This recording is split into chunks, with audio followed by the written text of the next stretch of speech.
আসসালামু আলাইকুম। আশা করছি তোমরা অনেক, অনেক ভালো আছো। ৫ম শ্রেণীর শিক্ষার্থীদেরকে জানাই 24 আওয়ার্স স্কুল বাই খালিদ চ্যানেলটির পক্ষ থেকে আন্তরিক শুভেচ্ছা এবং স্বাগতম। ৫ম শ্রেণীর গণিত টিউটোরিয়াল নিয়ে আমি আছি তোমাদের পাশে সবসময়। তোমরা যারা আমাদের চ্যানেলটি এখনও সাবস্ক্রাইব করোনি, এখনই সাবস্ক্রাইব করে ফেলো। কারণ এখানে তোমরা তোমাদের সাবজেক্ট রিলেটেড ভিডিওগুলো খুব সহজেই পর্যায়ক্রমে পেয়ে যাবে। প্রিয় শিক্ষার্থীরা, তোমরা যদি আমার গণিত টিউটোরিয়ালগুলো খুব মনোযোগ দিয়ে শোনো এবং অধ্যয়ন করো, আমার বিশ্বাস তোমরা কোনো শিক্ষক ছাড়াই খুব সহজেই গণিতের প্রতিটি বিষয় বুঝতে পারবে। আজকে আমরা ৫ম শ্রেণীর প্রাথমিক গণিত বইয়ের পৃষ্ঠা নাম্বার ১ নিয়ে আলোচনা করব। তাহলে বেশি কথা না বলে চলো শুরু করা যাক। আমরা প্রাথমিক গণিত বইয়ের পৃষ্ঠা নাম্বার ১ এ চলে যাব। প্রিয় শিক্ষার্থীরা, তোমরা এখানে দেখতে পাচ্ছ অধ্যায় ১ গুণ ও ভাগ। এখানে আমরা গুণ নিয়ে আলোচনা করব। এখানে একটি দৃশ্য দেখতে পাচ্ছ। দৃশ্যের মধ্যে একটি নদী দেখা যাচ্ছে, নদীর উপরে একটি সেতু আছে। আর সেতু দিয়ে অনেকগুলো গাড়ি যাতায়াত করছে প্রতিনিয়ত। সেই দৃশ্যটি দিয়ে একটি মূল প্রশ্ন করা আছে। সেই প্রশ্নটি হলো এখানে, একটি সেতু দিয়ে যদি দৈনিক ৪,৬১৪টি গাড়ি যাতায়াত করে, তবে বছরে কয়টি গাড়ি যাতায়াত করবে? এখানে দৈনিক ৪,৬১৪টি গাড়ি যাতায়াত করে। তাহলে বছরে কয়টি গাড়ি যাতায়াত করবে? এখানে বছরে লেখা আছে। সেটা আমাদেরকে বের করতে হবে। তাহলে আমরা একটু লক্ষ্য করি। রাফি কি বলছে? ১ বছর সমান ৩৬৫ দিন। আমার মনে হয় একদিনে যাতায়াত করা গাড়ির সংখ্যাকে ৩৬৫ দ্বারা গুণ করতে হবে। এখানে আমরাও জানি ১ বছর সমান ৩৬৫ দিন। তুলি কি বলছে? তুলি বলছে, ঠিক বলেছ। আমরা চতুর্থ শ্রেণীতে ৪ অঙ্কের সংখ্যাকে ৩ অঙ্কের সংখ্যা দ্বারা গুণ করা শিখেছি। আমরা চতুর্থ শ্রেণীতে এই ধরনের গুণগুলো আমরা সহজেই শিখে ফেলেছিলাম। তাহলে আমাদের এখানে যদি আমরা এখানে বছরে কয়টি গাড়ি যাতায়াত করে সেটা বের করতে চাই, তাহলে আমাদের প্রথমেই জানতে হবে ১ বছর সমান ৩৬৫ দিন। এটা আমরা ২ ভাবে করতে পারি। একটা হচ্ছে লিখিতভাবেও করতে পারি, আরেকটা হচ্ছে গাণিতিকভাবেও করতে পারি। তাহলে লিখিতভাবে যদি আমরা এই অঙ্কটি করি, তাহলে আমাদের এভাবে করতে হবে। শিক্ষার্থীরা, তোমরা এখানে দেখতে পাচ্ছ আমরা অঙ্কটি এখানে লিখে নিয়েছি। তাহলে আমরা যদি এখানে সমাধান করি, তাহলে আমাদের এভাবে করতে হবে। আমরা জানি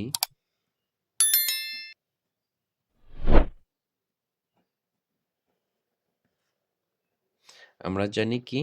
আমরা জানি হলো ১ বছর সমান ৩৬৫ দিন। তাহলে যদি আমরা এখন সাজিয়ে লিখি, তাহলে দেখা যাবে দৈনিক বলা আছে দৈনিক ৪,৬১৪টি দৈনিক। তাহলে দৈনিক যদি আমাদের ৪,৬১৪টি গাড়ি যাতায়াত করে, তাহলে আমরা এভাবে লিখতে পারি, একদিনে গাড়ি যাতায়াত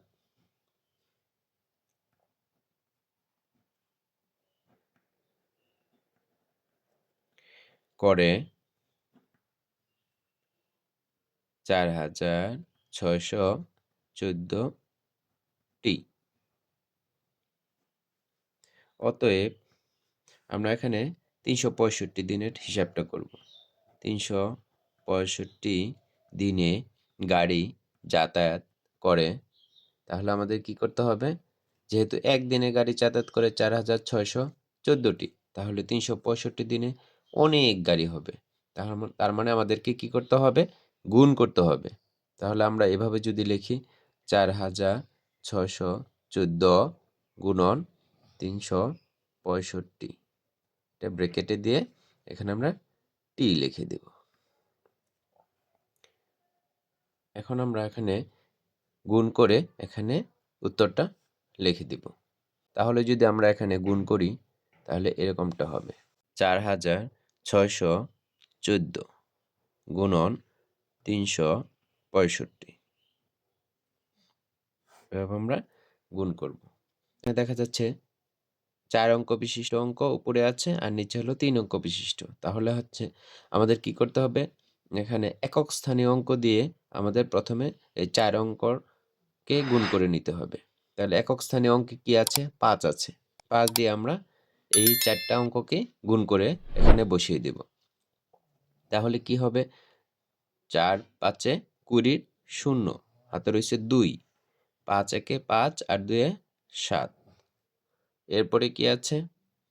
এরপরে হবে 5 6 30 এর হাতে যেহেতু নাই, 5 6 30 এর শূন্য, হাতে রয়েছে 3, 4 5 এ 20 আর 3 এ হবে 23। এরপর আমরা কি করব? দশক স্থানীয় অঙ্কের গুণ করে নেব। দশক স্থানীয় অঙ্কে কে আছে? 6 আছে। 6 দিয়ে আমরা এই 4টা অঙ্ককেই গুণ করে নেব। তাহলে দশক স্থানীয় অঙ্কের আমরা কি এখান থেকে শুরু করব? না, এখান থেকে শুরু করব না। আমরা দশক স্থানীয় অঙ্ক কোথায় আছে? 7 এর অবস্থানে আছে। আমরা এখান থেকে আমরা বাম দিকে করতে, করতে চলে যাব। তাহলে 4 6 কত হবে? 4 6 24 হবে। 24 এর 4, হাতে রয়েছে কত? 2, 6 একে 6 আর 2 হলো 8।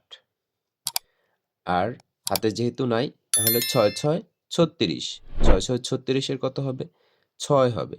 হাতে রয়েছে 3, 4 6 24 আর 3 এ 27। যেহেতু আর কোনো সংখ্যা নাই তাহলে আমরা 27ই লিখে দিব।